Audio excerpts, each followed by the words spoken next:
Analizaremos algunas de las aportaciones y de, digamos, eventos importantes que rodearon a la vida de Arquímedes. Eso nos servirá como base para plantearnos cuál es el fundamento de las matemáticas y, en particular, el famoso axioma quinto de Euclides, que aparece, todo el mundo debe hablar del quinto axioma de Euclides, de las paralelas, pero no sé, hay mucha gente que no tiene muy claro el por qué supuso esa revolución. Trabajaremos algo sobre el alcance y las posibilidades del lenguaje matemático y, finalmente, daremos un pequeño avance acerca de algunos otros temas que trataremos a lo largo del desarrollo del curso, que tienen que ver y que están incluidos dentro de lo que hemos denominado, aparece denominado en el índice como matemáticas en lo cotidiano o matemáticas de la vida cotidiana.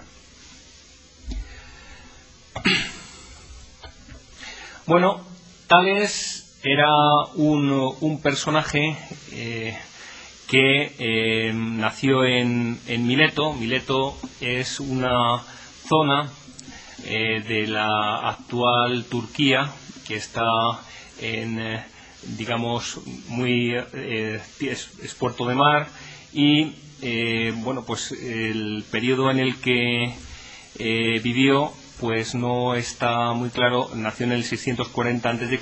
y debió de fallecer pues en torno al 548-545. Este hombre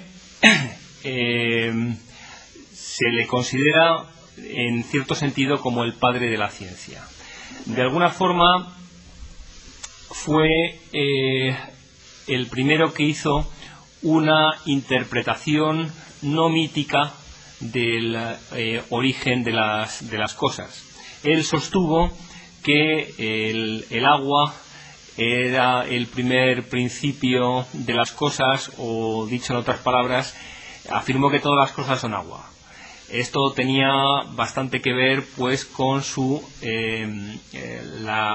digamos, con la historia de su vida, donde hizo algunos viajes a Egipto y pudo ver cómo el Nilo crecía, luego el Nilo decrecía y una vez que había decrecido pues aparecían digamos campos de cultivo donde surgía la vida y había otras cosas, y él vivir en un puerto de mar, observar el horizonte, ver que todo estaba compuesto, había nubes en el cielo del que caía agua, en fin, le hizo llegar a esa conclusión. Pero lo importante es que no acudió a una interpretación mítica de que el dios X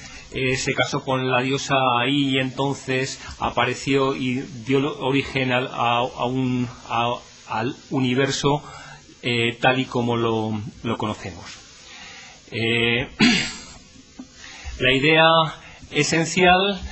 y los principios sobre los que Tales se apoyó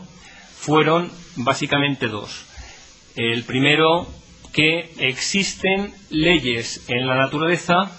que se consideran en principio inmutables y que gobiernan el universo. Es decir, que uno puede aprender porque está seguro de que las leyes que hoy gobiernan el universo pues seguirán gobernándolo en el futuro, o al menos mientras que no se demuestre lo contrario. Y el segundo principio fue que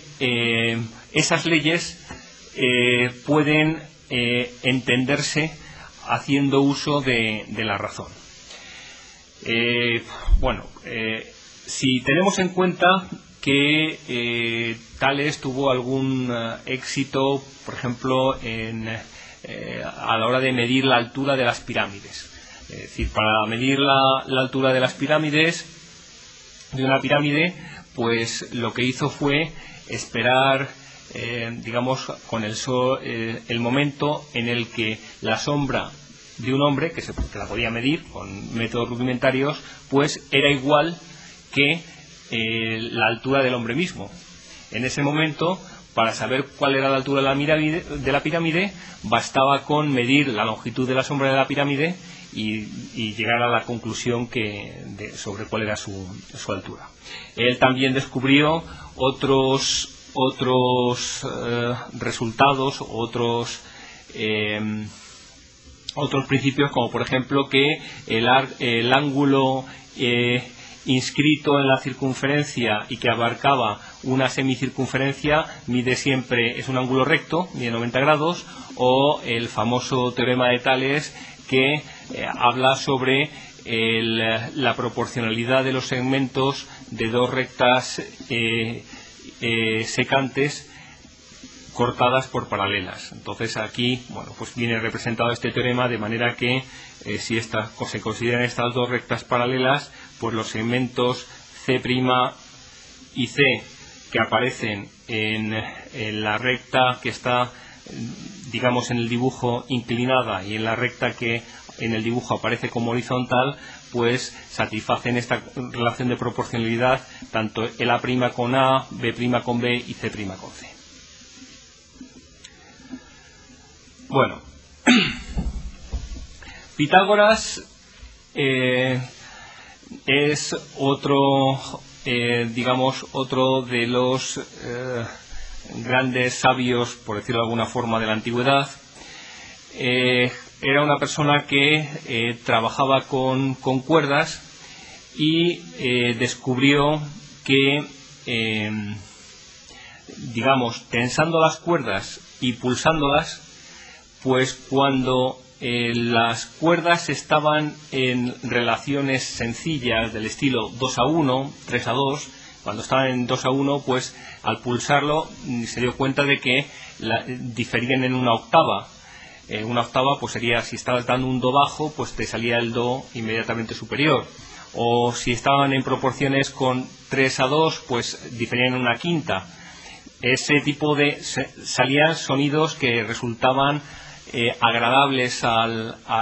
oído, evidentemente mucho más agradables que, por ejemplo, pues si las proporciones entre las cuerdas eran que una fuese 13-23, cosas de ese estilo, ¿no? A partir de esta idea o de esta experiencia, a Pitágoras se le ocurrió que los números no eran simples herramientas para contar, sino que gobernaban la música y hasta el universo entero. De manera que atribuyó, o digamos creó una escuela, la escuela pitagórica, que era pues lo que hoy entenderíamos como una secta, donde atribuían el gobierno de todas las cosas a los números, lo interpretaban todo en base a ciertos números. Así pues distinguían en los números naturales, pues los números impares eran los números macho y los números pares eran números hembra. De esa manera, pues por ejemplo, la razón era el 1, la opinión era el 2, y así sucesivamente iban atribuyendo características, por decirlo de alguna manera, masculinas y femeninas. Esa religión, se dice que religión, pues sí, se le puede llamar religión, se vino abajo cuando se cuenta que un discípulo de Pitágoras, un tal Hipasos, pues no se sabe muy bien si porque descubrió que no todas las cosas se podían expresar con números enteros o con fracciones de números enteros, o si por descubrirlo o por comentarlo fuera de la secta, porque ya se sabe que dentro de la escuela se sabía que, por ejemplo, la diagonal o la hipotenusa de un triángulo rectángulo de lados iguales a 1 no se podía expresar, es decir, raíz de 2 no se podía expresar como el cociente de dos números enteros. Y en ese sentido, eso que dejaba en evidencia la falacia de la gobernabilidad por parte de los números del mundo real, entre comillas, y parece ser que a este hombre lo suicidaron, lo ahogaron. Aquí en las tablas que que veis en la pantalla, veis que se construyen